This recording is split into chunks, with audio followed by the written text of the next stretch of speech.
UK study visa को लेकर दो बड़ी अपडेट्स आ रही हैं। पहली अपडेट में कैश लेटर्स की जो इंटरव्यूज़ हैं या कैश लेटर बड़ी गिनती में डिक्लाइन हो रहे हैं, और दूसरा रैग जो नया सिस्टम है वो लागू होने वाला है, सितंबर इनटेक जाने वाला है। इससे पहले कि वो लागू हो जाए आपको अपना यूके का स्टडी वीज़ा अप्लाई करना है। बहुत ही इंपॉर्टेंट अपडेट्स हैं। अगर आप यूके का स्टडी वीज़ा अप्लाई करना चाहते हैं या आप कर चुके हैं तो भी आपके लिए बहुत बड़ी अपडेट्स हैं। वीडियो को एंड तक देखिएगा। उससे पहले हमारा यूट्यूब चैनल जरूर सब्सक्राइब कर लीजिएगा, इस पे आपको ऐसी ही लेटेस्ट इन्फॉर्मेशन देखने को मिलती है। तो सबसे पहले बात करते हैं जो कैश लेटर जो है डिक्लाइन हो रहे हैं। इसका सबसे बड़ा वैसे तो रीज़न क्रेडिबिलिटी इंटरव्यू है, क्योंकि जब आप यूनिवर्सिटी में एडमिशन लेते हैं तो आपकी कैश लेटर की इंटरव्यू आती है। उसमें आपसे क्वेश्चन पूछे जाते हैं, आपने ये कोर्स क्यों लिया, आपका स्टडी बैकग्राउंड क्या रहा है, आपने कंट्री क्यों चूज़ किया, यूनिवर्सिटी। तो ये सारे के सारे क्वेश्चन आपको पूछे जाते हैं आपके फंड्स के बारे में, तो आपको इनका आंसर होना चाहिए। बहुत से स्टूडेंट्स की क्रेडिबिलिटी इंटरव्यू जो है वो इसलिए डिक्लाइन हो जाती है या तो उन्होंने प्रॉपरली प्रिपरेशन नहीं किया होता है। बहुत ऐसे स्टूडेंट हैं जिनको अपनी यूनिवर्सिटी या कोर्स का ही नहीं पता होता, क्योंकि उनका एजेंट उनको कभी बताता नहीं है।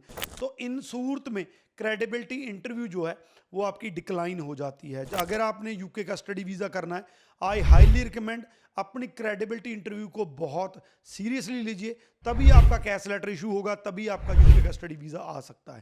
कैश लेटर डिक्लाइन होने के और भी कारण हो सकते हैं, जैसे कि आपके फंड जो हैं उसमें कोई दिक्कत हो। कई स्टूडेंट जो हैं उनकी डिग्री प्रॉपर नहीं होती है, उसकी वेरिफिकेशन प्रॉपर नहीं होती है, तो भी वो डिक्लाइन हो सकती है। तो अगर डॉक्यूमेंटेशन में गड़बड़ है तो यूनिवर्सिटी सारे डॉक्यूमेंटेशन की जो है वो वेरिफिकेशन करती है। अगर वेरीफाई नहीं होता है कैश लेटर है वो डिक्लाइन हो सकता है।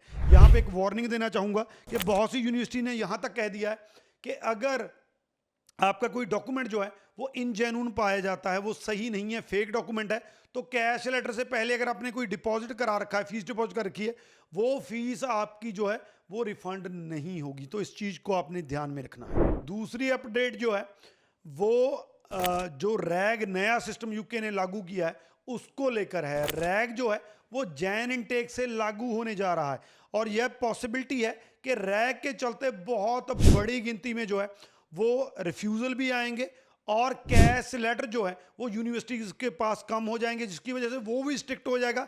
एडमिशन प्रोसेस भी कहीं ना कहीं पे वो स्ट्रिक्ट होने की पॉसिबिलिटी है। तो इस टाइम पे आपके पास जो है सितंबर इनटेक एक ऐसा चांस है जिसमें आप नए सिस्टम में जाने से बच सकते हैं। रैग के अंडर अगर आप नहीं आते हैं तो पॉसिबिलिटी है कि आपके वीज़ा चांसेस भी बढ़िया होंगे, आपको एडमिशन भी इजीली मिल सकता है, आपकी कैश लेटर जो है वो जल्दी इशू हो सकती है। तो अगर रैग सिस्टम से आपको बचना है तो आपको सितंबर इनटेक अप्लाई करना होगा। और यहाँ पे मैं आपको बता दूँ सितंबर इनटेक की जो डेडलाइन है वो 13 जुलाई है। तो 13 जुलाई से पहले आपको अपना जो है एडमिशन का प्रोसेस पूरा करना होगा।